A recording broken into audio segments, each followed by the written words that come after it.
This week on the Lords of Grantham podcast, it's time to shift gears. Bridgerton's in the rear view, and it's time for us to pick up a brand new show. And what is it? You know from the title. It's called Poldark. So let's get this party started.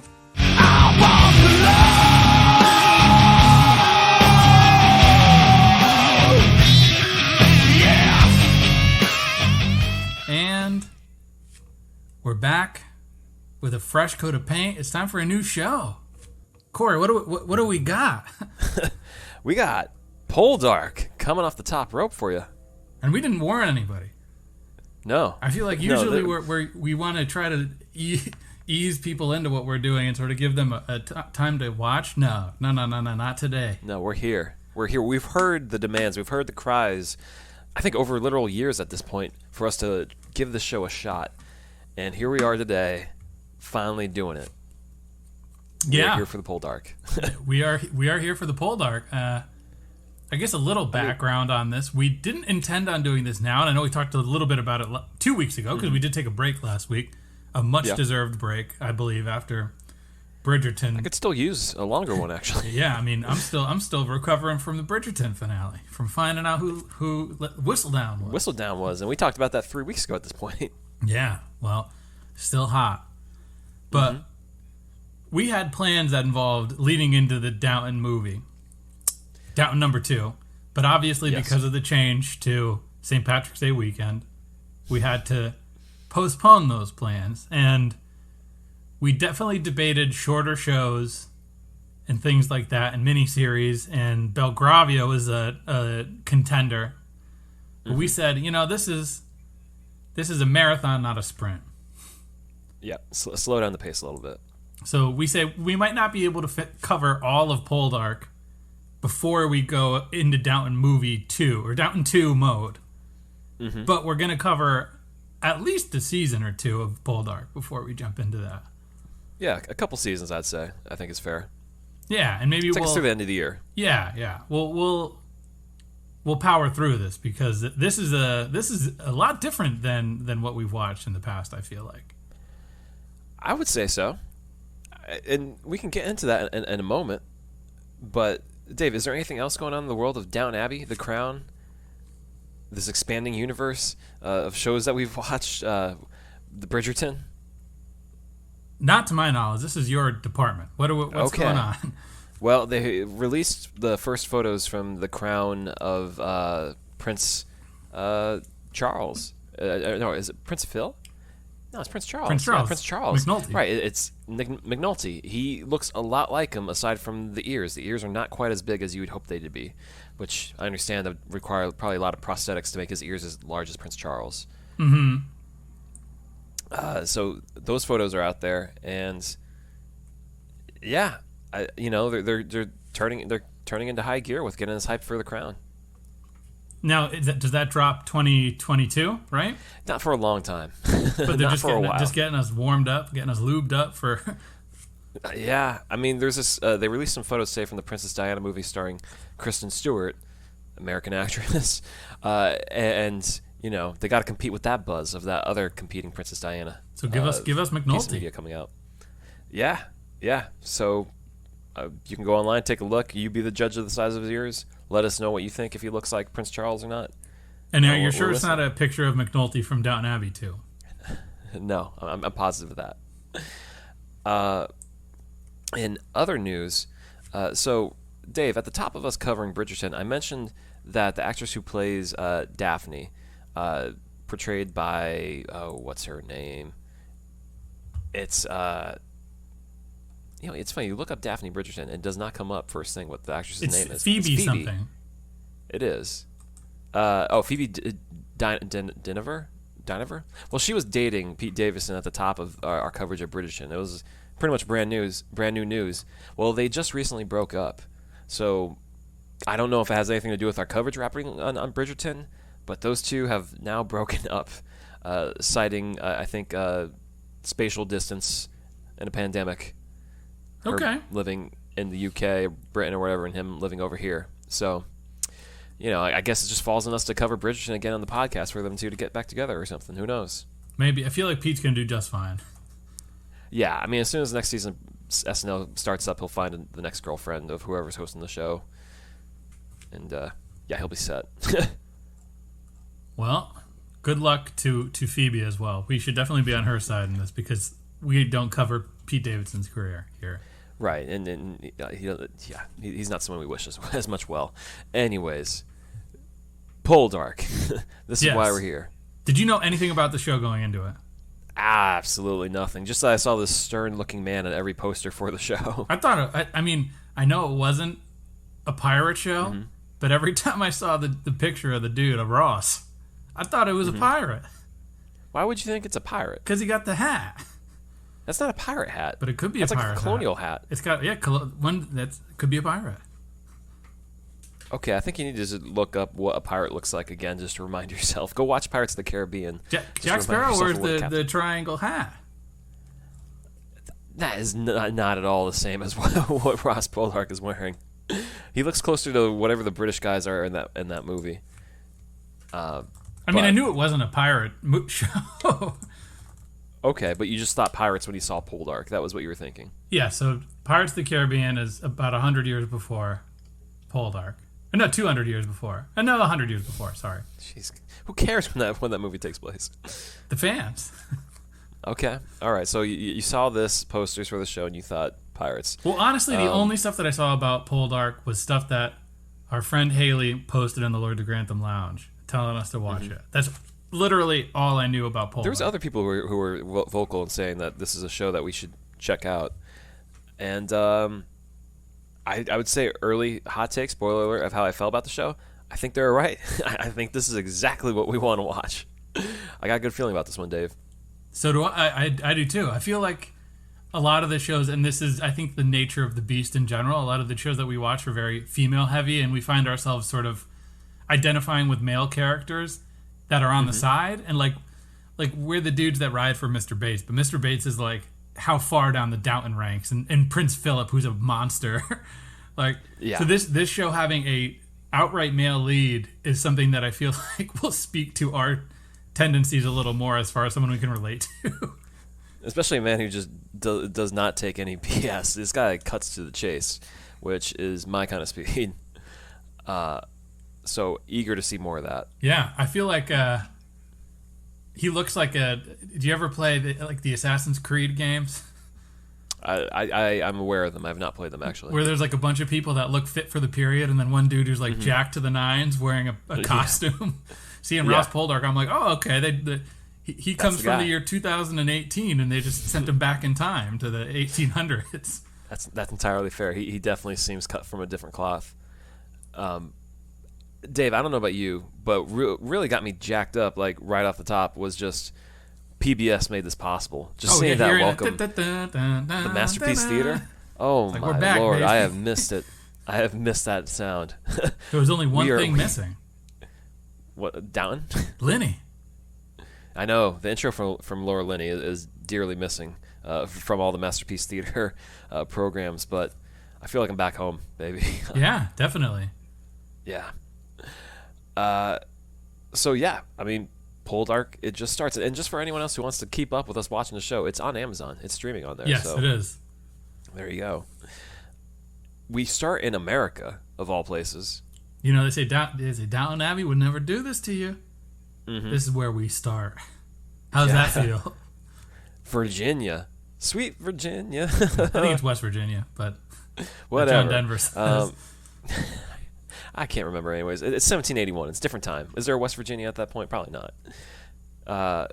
So there's a bunch of British soldiers just gambling in the backwoods of America, as they do back in the 1780s.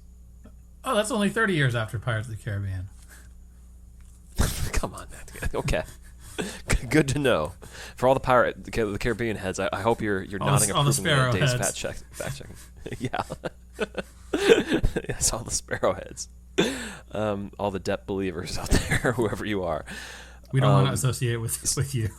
Absolutely not. We are not covering Pirates of the Caribbean on this podcast yet. Yeah.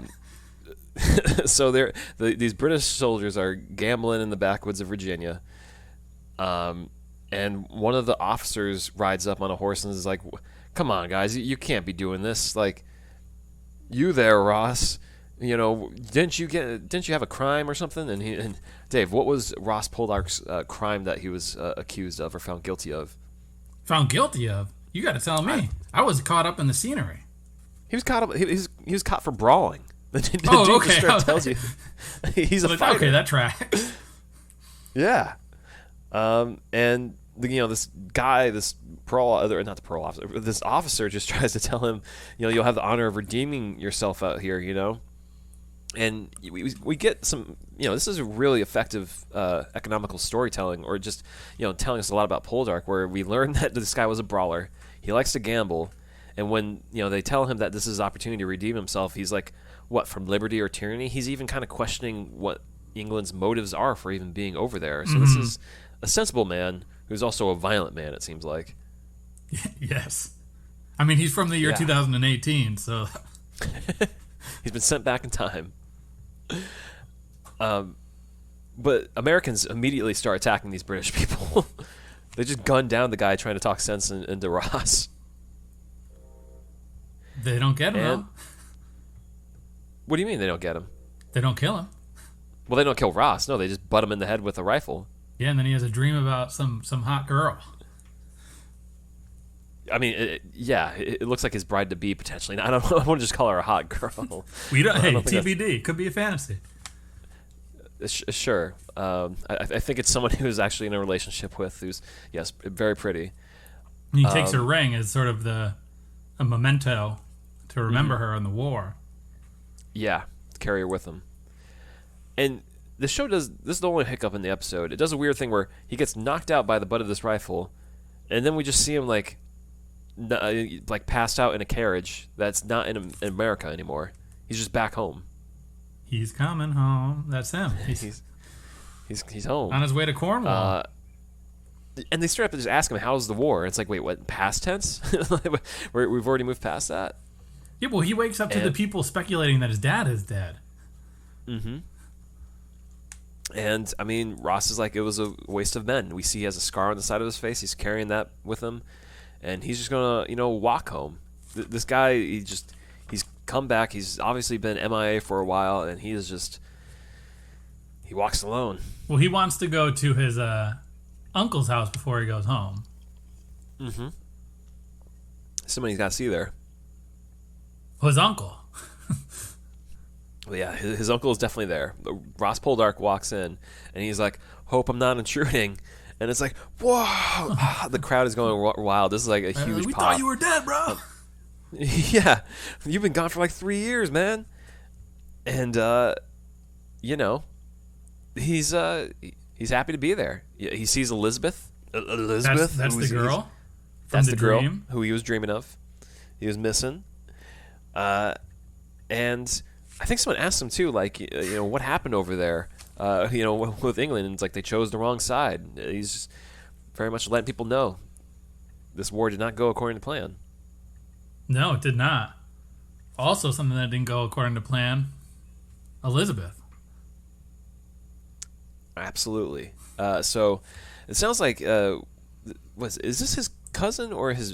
It's not his brother. It's his cousin, correct? Yeah. So the way that I gather is his uncle is Uncle Charles, and that's the older dude. And because I guess he says that his father is not into merriment, and he knows that if he wants to be around positive people, he's got to go see his uncle before he goes to see his pops, who might be dead. Spoiler alert: he's dead.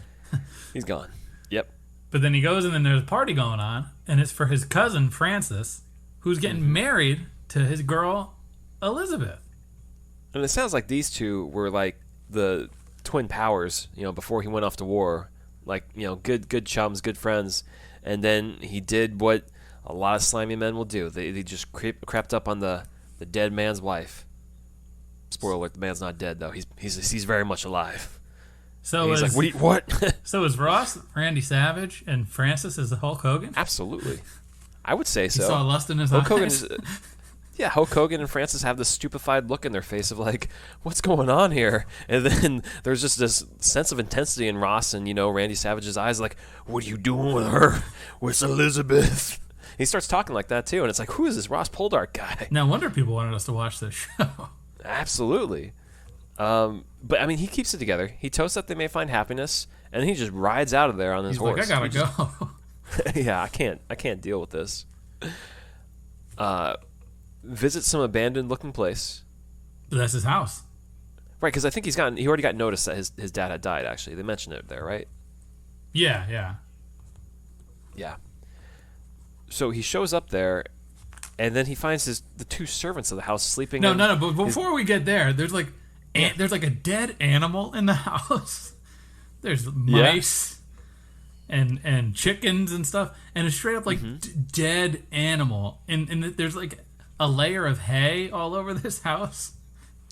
Yeah, I mean, this is very much a restitute type of place. It's a fixer-upper, you know? Oh, yeah. You're going to have to investigate this one right.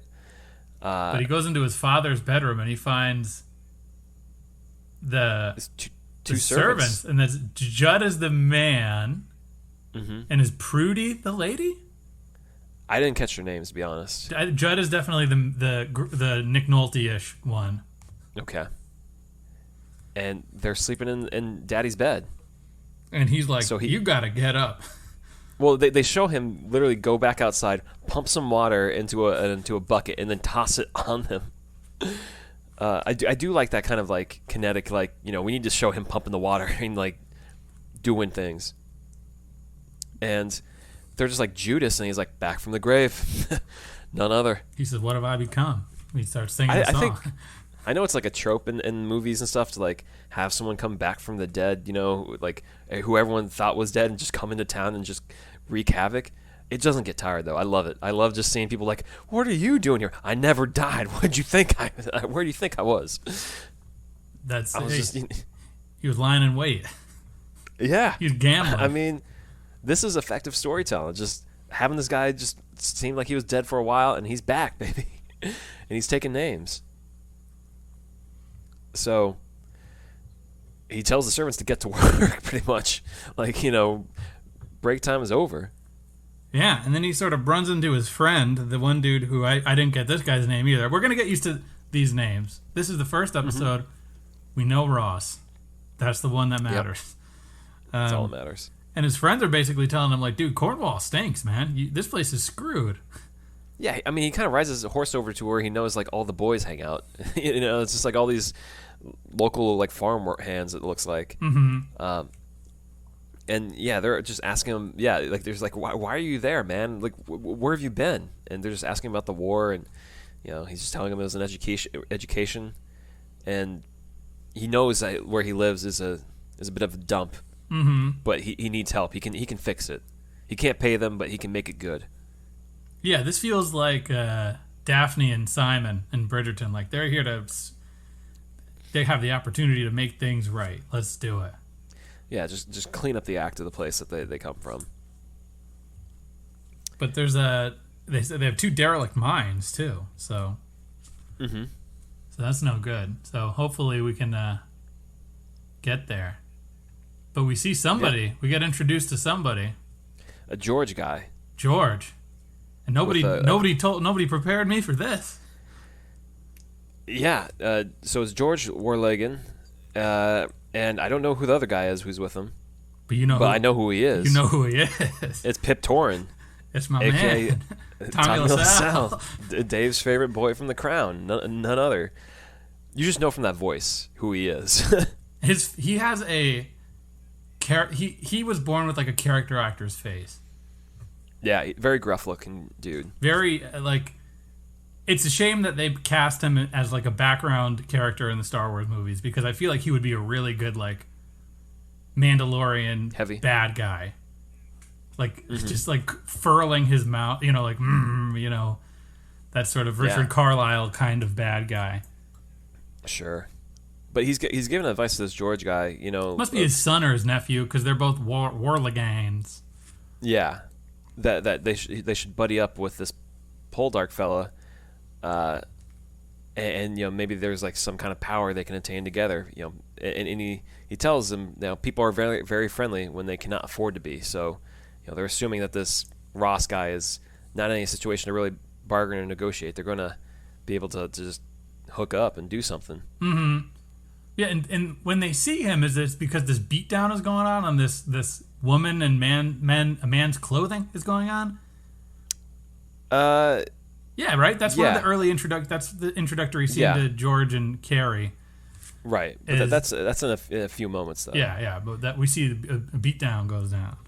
Right, that happens at some point because hard work is needed to be done on the home. So we get a montage of Poldark setting up his house, getting it together, and all he's doing is like you see him with the broom, and he just sweeps, and like the floor is suddenly clean. It's these two servants really could have done a little bit of work to keep this place looking good. Maybe he just knows something about a broom. He just knows how to work a broom. But he gets news that the wedding is going to happen in a fortnight. Is that like another cousin or something like that? I didn't quite get this character's name. Is this Ruth? Yeah, I don't know. Someone who flew in there and then flew out of there. Yeah, we're gonna get there. We get a scene though of Francis and Elizabeth, and he's like, I get it if you want to be, back with this guy, and she's like, no, I can't wait to be your wife, and he just. I swear to God, throughout this episode, Francis is just like, huh? Like, you'd be forgiven for thinking this guy had never seen a person in his life before. He's just, I don't know. He just has one look on his face, and it just communicates just a moron. He seems like a leftover. Yeah. Like all the men went to war, and somehow he avoided it, and she wound up with him because he was all that was left. Yeah. So he goes to catch up with Ross while Ross is starting to investigate an outpost, some kind of like lighthouse looking structure, or like it's just like it's a building that's in disrepair. Mm-hmm. And so they go down into it to check it out. Yeah, it's a mine. And Francis is starting to apologize to Ross. He's like, they all thought you were dead, bro.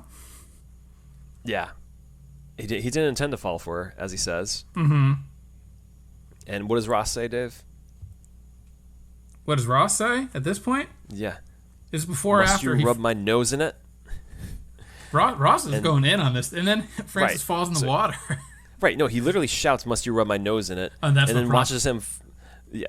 Prompts him to fall backwards, like, and he can't swim. Uh-huh. And then we see a look on Ross's face where he's like, "I'm gonna let this boy die." I know. It made you think for a second, like, wait, what kind of dude is this Ross character?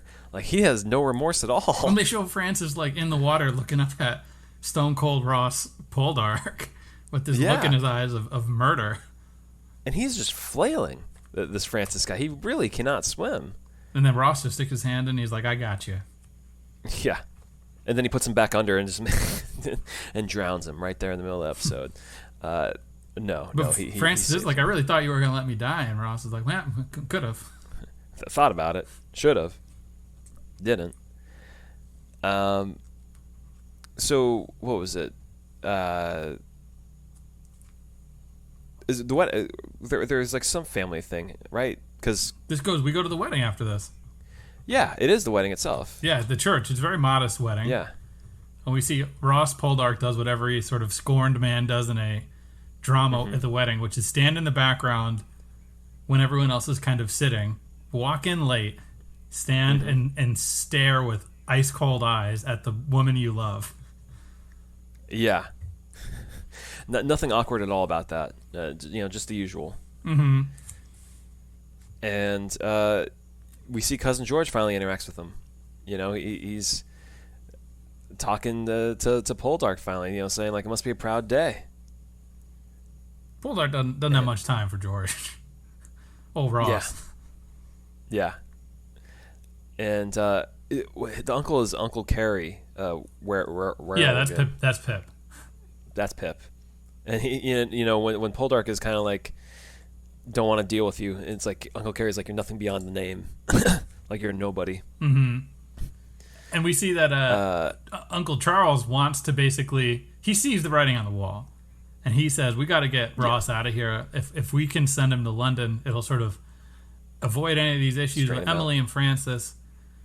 and he can be able to start fresh and not worry about this you know what show that's going on here in Cornwall. I've never seen uncles carry this much influence on the events of things. Yeah, between this and The Crown, there's a lot of uncle drama, a lot of uncle-oriented drama going on. Who should not have a word or say in any of the matters. But there's also a cockfight at this wedding. Yeah, I was like, whoa, okay. I mean, I thought this was a high-class affair, but I guess not. You know, you just set the chickens loose and let them do their business. Like, now let us watch these two chickens fight each other. Yes, and one will die. Yes, and then we'll get back to the wedding. This is why people think we're smarter than everyone with our accents and stuff. We're British, yeah. And we also see, pip, pip. This is the scene where Ross and Emily finally have a face-to-face. Emily? Yeah, who's Emily? Elizabeth, sorry, not Emily. Wrong E word. Huh? Elizabeth. And yeah, she's like, look, 3 years is a long time. We thought you were dead. I had to move on. And she, and he's just like, he does not care. And she says, will we still be neighbors and friends? And he goes, if you say so. Mm-hmm. He does not care. Yeah, I mean, because he's just like, I had the ring you gave me. Like, come on. Like, didn't that mean anything?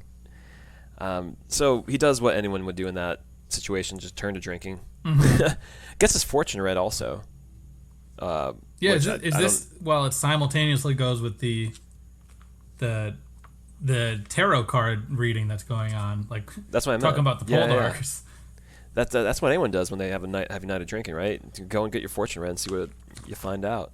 And we also totally did skip over the fact that there's a young lady who's dressed in men's clothing to get out of the house. Her name is we did not skip over that yet at all. That happens before the wedding. No, it doesn't. I have it in my notes. I write my notes chronologically. This happens before the wedding. Okay. All right. And he goes to drop her off. He basically saves her. And this is when we see that... we don't even know if it's her because... So they say... Well, they keep referring to it as a child because there's a fight going on in the middle of town because it's a market day. And... Yeah, they're like, oh, I just got to save this child. And then Elizabeth walks in and like, did you save the boy? You know, multiple times they refer to it as a boy, and not for a second does this look like a boy. Not for a second does it look like a child. No, it's like looks like as old woman. As Ross. Yeah. So, yeah, I don't know what they were trying to do there, but yes, he saves this person from getting beat up in public at the market day. And then we see that she like eats food like she's been starved, and she says her family is super abusive, and she's got a dad and some brothers, and they don't let her leave the house. So, you know, this is her sort of lashing out and trying to escape. Yeah, I mean, as one does. Just wild out. And it's funny too when this fight is happening in the middle of the street, and Ross walks in. Because Ross just backhands whoever it is that's attacking her, and then we just cut to Francis standing there like again. Like Ross is definitely an alpha for sure. Absolutely. But yeah, he's like, anyone know this child? Like, she's pushing 25, man. Yeah, she's our age in real life. Yeah, straight up. And what's the girl's name? It is Verity. Demelza. What? This is Verity. Verity. Or is this, who's Verity then? Some name you just made up. It's Demelza Karn. I'm on the IMDb. And you're wrong. Oh, then which one is Verity? Because they're both Verity. I don't know, man. Oh, she's the cousin friend. Yeah, sorry, that's my bad. Okay, the person who is barely in this. Yeah, she's the one that tips off old Ross. Yeah, Demelza. Okay. Yeah. Okay. Demelza yeah, I totally. I had it right. This is like Bridgerton with the dressmaker and the actress. They have very sort of similarly small roles, easy to confuse. Sure. Okay.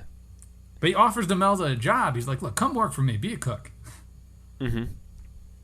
Yeah, because he's about to send her off on her way. And she said, I got a dog. I got to bring the dog. Garrick the dog. Great. Name of pet. Yeah, and she walks around with the dog tied by a string. You notice that it's just like literally a string. That's leash like, technology. That's true. Back in the day. And then they show them riding back, and I can't really make out if she's holding the dog or where the dog is exactly on the horse. I don't know. I think it's like the dog in Grand Theft Auto. You just push a button and the dog shows up.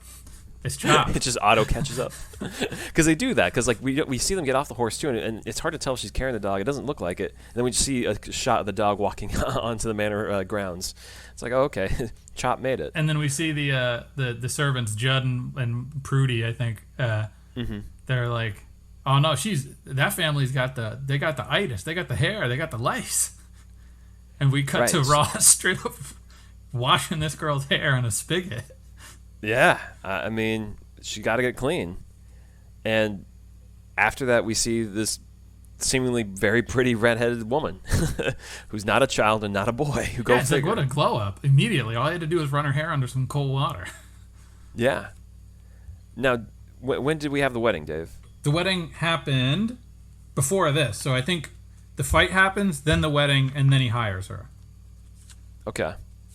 But we see he does go back to town to sell all his dad's stuff. So he says, where's my father's pocket watch? And we think it's going to be like, oh, he needs to know what time it is. It's like, no, he's just trying to make a couple bucks fast. Mm-hmm. Because he has no money. I mean, we see this at the house. He's eating this bread that looks like crap. I feel like that's supposed to be a reflection of Demelza cooking for him. That she can't cook? Yeah, this is very much a, who is it in Downton Abbey? An Ethel situation where she's... Mm-hmm. She's definitely out of her league here. Yeah. But, I mean, the one thing we wanted to cover from that wedding, though, is, Poldark is drinking. So he gets those tarot cards read. And they say the stronger rises, the weaker falls, for all is fair in love and war. And he tosses his ring across the room. He says, your future lies elsewhere. Yes. Yeah, so the second time he's in town is when Demelza's family starts making moves on the house. Right. Yeah, he goes back to town. Because, he's trying to sell stuff, make some money. Yeah, before this climax happens, we do get another scene of Ross being petty with Elizabeth. Yeah, he goes to her house. And she's like, it hurts that you hate me. And he's like, well, what do you expect me to do? It's like, dude, are you serious? You thought I was dead? Yeah, I'm never going to die. I'm going to live forever. Check it. I'm just going to live forever. He says we can never be friends. Mm-hmm. And he rides off pretty much. Because he's coming to look for his uncle, and he tells because he agrees. He says I will go to London. Right, because the uncle had admonished on him like you need to get your orders straight. You can't just live off the land like you're trying to do and stuff like that. So he tells is Elizabeth that the uncle has his wish, and she's like, "What wish? What wish? What wish?" It's like way too over the top. Yeah. So, anyways, yeah. Tell me, Demelza's father shows up with the gang, the boys. Uh-huh. And he's like, "Look, where's my daughter?" Mm-hmm. Oh, Ross they don't want to do any thieving. I don't know. And I said, we're going to look around the house. He's like, no, you won't. Yeah. He says, he's like, you chose the right day to come here. Like, he is ready to throw down. This is like this is a wrestling show. I don't know about you, Dave. Have you had that? Ever felt that? I felt that a lot recently, where I've had bad days, and if someone wanted to like cross me, I don't know what could have happened. Like I feel like it was. You picked a good day to throw down, brother. There's just moments where you're just feeling like that. It's like I just need a punching bag, and you want to be it. All right, this is gonna happen. So time to play the game, baby. Let's do it. Yeah. And he says, "What'd you bring 3 men to fight one?" And he goes, 3. And it does a cut to this militia walking down the street. Yeah. They're all like carrying sticks, threateningly. So they go to fight, and the father is like tells his 2 sons. The dad looks to be maybe 50 or 60, and the kids look to be like 45. Are they his kids though? I think I feel like there was just more maybe his just boys. friends or brothers. I don't think they're related to him. I think they're his boys, really. They're just his crew. Yeah. But he goes, stand back. I'm gonna fight this guy, and it's a pretty good fight. It's intense. It's bloody. There's actual blood in the show. He blades himself. He goes in the corner and he cuts his forehead. There's just blood coming down from his forehead. Yeah. Meanwhile, on the road, the one friendly guy of Ross like approaches all the men in the street essentially. Well, yeah. There's like Judd, the curmudgeon housekeeper, is like walking, and he sees this little group of jabronis walking at him, and he's like, "Oh, no way, this isn't gonna happen." And he runs maybe 5 steps before he runs into all of Ross's like high school buddies, and they're like, "Yeah, all right, we're gonna where you go? We're gonna have a rumble, huh?" It's like West Side Story. Yeah, I mean, we think Judd is all on his own, but then he's got his own cronies from the town to back him up, and it's just a bunch of men with sticks, just going at each other with sticks or canes adjacent. It's a big old stick fight in the street, just whacking away. Quite violent though. But we see that the good guys win. The Poldark militia. They successfully assault the other side. For liberating Demelza. Yeah, Demelza's dad is like legit knocked out, and his 2 friends are like, they don't even do anything to back him up. They just kind of stand there like, well, he kind of had this coming. Let him fight. Yeah, they just kind of like drag his body out of there, but they don't defend him or do anything for him. It's just like, okay, well, you clearly won that fight. It's sir. like Lethal Weapon. Like the cops are like, everybody, there are no rules. Yeah, just back up, let them fight this out. And it's funny because Demelza was hiding in the room the entire time in the cupboard. And Ross knew. So like when Ross got thrown in at the cupboard, Ross didn't know. You don't think he knew? Because I thought he like gave a little wink to her. No. He opens it and pulls out the wine bottle. And the show shows us that she's in there. Oh, I thought he would give her whatever. Thought he gave her like a wink. Yeah.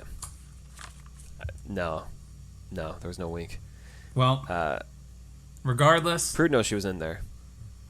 And we didn't note this, but it seems like the servants are a little jealous of her just coming in there, just thinking she can do work and stuff. And it's like they've been there the whole time. I feel like they're freeloaders who are equal parts like annoyed that they're now back to work, and they're annoyed at the fact that this like woman with lice now works, or potentially with lice works with them.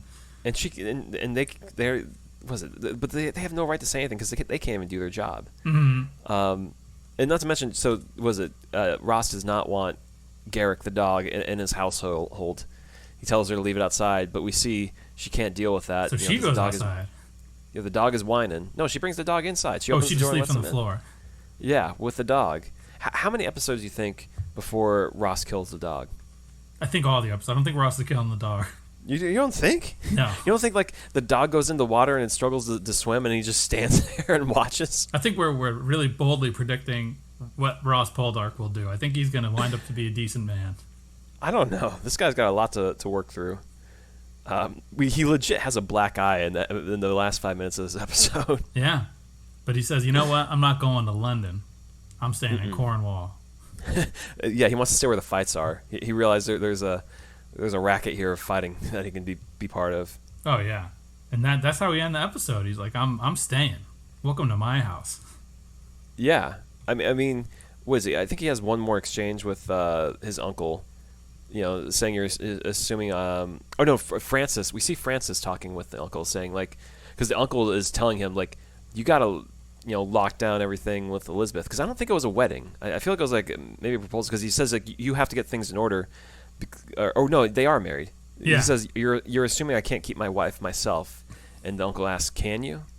And that's where we leave Francis. Is like he can't. This guy may not be able to hold his wife down. His father is straight up telling him like, it's his uncle. No, he's Ross's uncle. I believe he's Francis's father. Gotcha. Yeah. He's like, kid, Ross is the alpha. Yeah, you need to get this in order so he does not step. He's going to take from you what's yours. Yeah, son, you do not have what it takes to keep the woman around. Not at all. And yeah, we do see Ross with the black eye again. Because I think he was telling Elizabeth, he was making a mistake. He was searching for something and he's found it, and it's at this his inheritance with this mine or whatever that he has there. And he goes, I'm gonna make some cash. Mm-hmm. I'm gonna live my life. I'm a Cornwall boy, and I always will be. That's what he's going to do, and that's the end of the episode. I feel like we may have missed something. There's a lot. I feel like we covered most of it. If we didn't cover it, we got the rest of the show to work out the kinks. every episode's a full hour. I don't know if you looked at it, Dave, but everything is a full hour. This flew, though. This is good. It did. Absolutely. A heck of a pilot. Was it good, Dave? It was great. There's some brawls. Oh, yeah. Some if they drama. keep having like a fight a week, this is going to be incredible. It's like this Sons is of gonna be Anarchy. rollicking. Like, the episode is like 47 minutes of table drama and then 3 minutes of motorcycles cruising around. But in this case, it's just some beefcake from the future sent back in time to... On a horse. Hey. Yeah, no, this is great. And I can see why people have been like chanting or rooting about this show, because like the guy's handsome. Everybody the guy is a tall good drink looking. of water. Everybody is good. I mean, all the young people. I mean, I don't know about that. Francis is like a suitable like in another show he would be a hunky sort of like. I don't think so. I He think would you're wind up with overestimating the Edith. hunkiness of this guy. He'd wind up with Edith. He'd be appropriate with Edith. On a good day. Uncle Warligan looks pretty rough.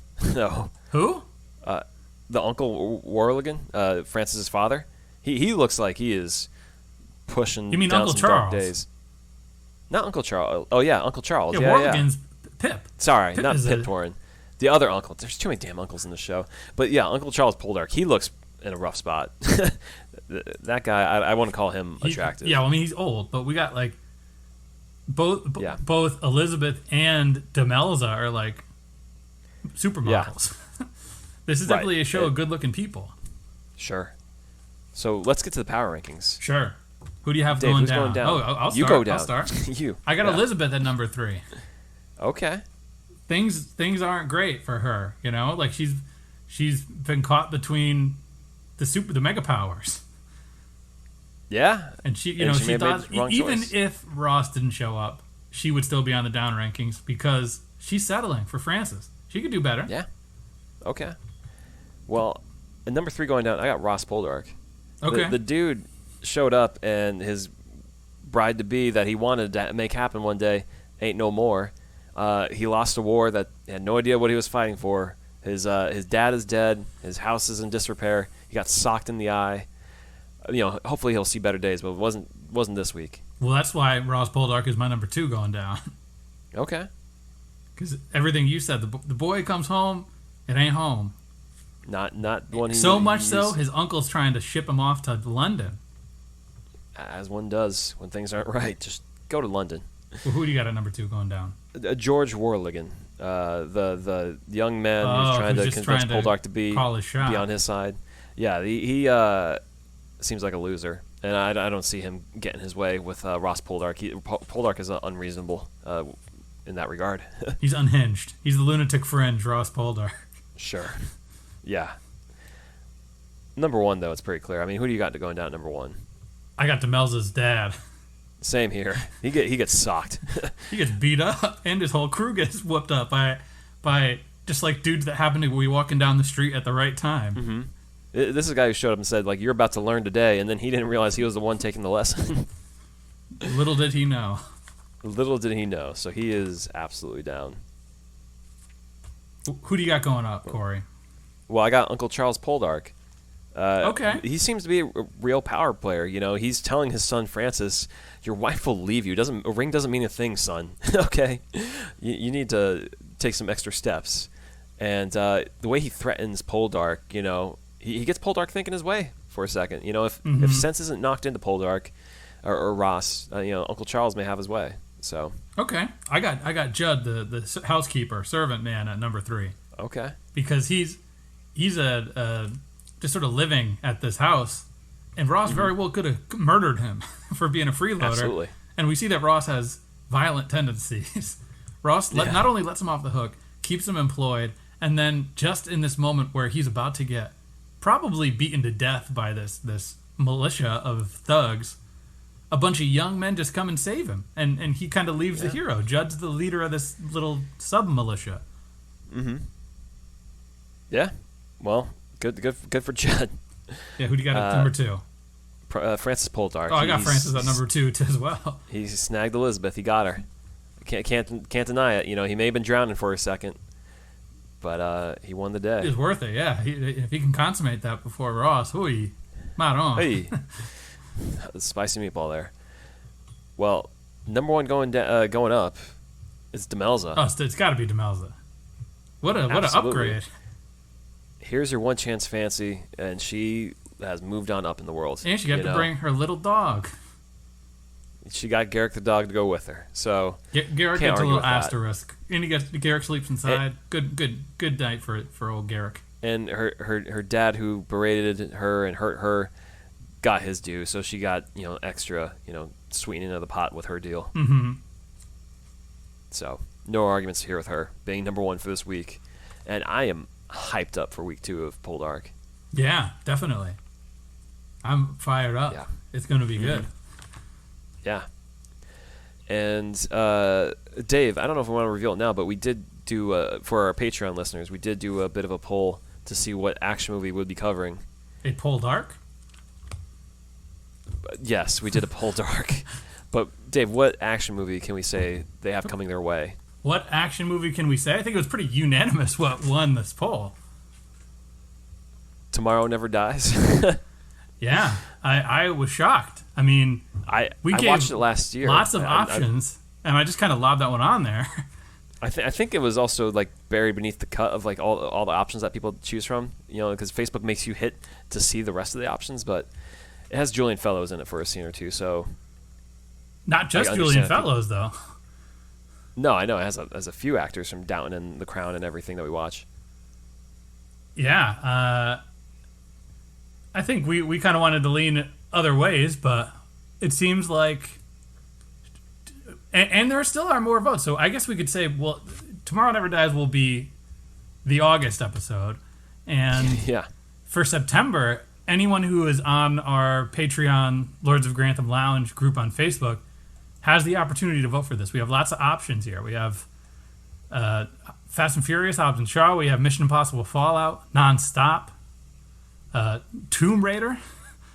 Whatever you want us to watch on this list of action movies to complete our summer of watching action movies starring these British actors, let us know. Yeah, Mortal Engines, Regé-Jean Page. Absolutely. Why not? Baby Driver? There's lots of options here. So yeah. But Tomorrow Never Dies, overwhelming number one as of now. So that'll be probably recorded next week, hopefully, if we have the time. Yeah, we'll see. Yeah. Otherwise, it's coming soon. And otherwise, we have more more stuff down the pipeline and a lot more Poldark. Yeah. Dave, have you been watching anything else in the interim? In the interim, this week I was on break and I actually kind of kept somewhat busy. Okay. So I've been more Sopranos, and I finished season 4, so I have 2 more seasons left before the movie comes out in October. So making good pace there. Making a good pace. I'm hoping our attorney Kevin really thinks that I can burn through these last 2 seasons before the movie comes out. So I want to prove him right. Sure. Okay. What about you, Corey? Anything you've been watching? I honestly don't know. It's been busy too, but I will say that Big Brother is back, and I, without even thinking, I'm watching 3 episodes of that a week because that's the rate at which they pump them out there. And Paramount Plus also gives access to live feeds, so if I have time to kill, it's like, well, let's just see what these people are doing hanging out in the house. I'm back in. People always hate on Big Brother as being like a watered down version of Survivor. This season's been pretty good. There's been a few dynamics with certain warring, alliances and stuff. So.